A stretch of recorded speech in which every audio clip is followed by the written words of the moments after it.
We're sitting here in the Yarra in Studley Park, and you can see some rocks behind the river there on the cliff, and those rocks are actually deposited in an ocean about 400 million years ago. Today they're part of Australia and people are jogging past them, but 400 million years ago we were maybe under 2 or 3 kilometres of water, and those layered rocks were layered down over periods of hundreds to thousands of years. And after that long period of time when they were in an ocean, they became involved in a collision when these rocks were attached to the eastern edge of Australia to form what is now Melbourne.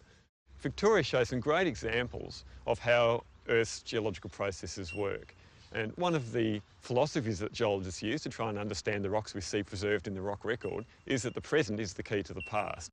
So by looking at the rocks that are forming today and the environments in which they form, we can make inferences about how rocks that we find preserved in the rock record might have formed. So if we find a rock that's 400 million years old and it looks very similar to a modern rock, it's reasonable to infer that the same processes we observe today directly were responsible for forming those rocks all that time ago.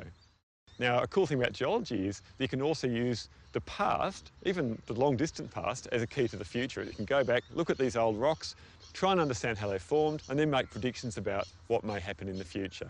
And in Victoria, an example of that is we've got many small volcanoes in Western Victoria that have erupted over periods of millions to thousands of years. And we can date these rocks radiometrically, and we've established that one of the youngest volcanoes is really only about 4,000 or 5,000 years old.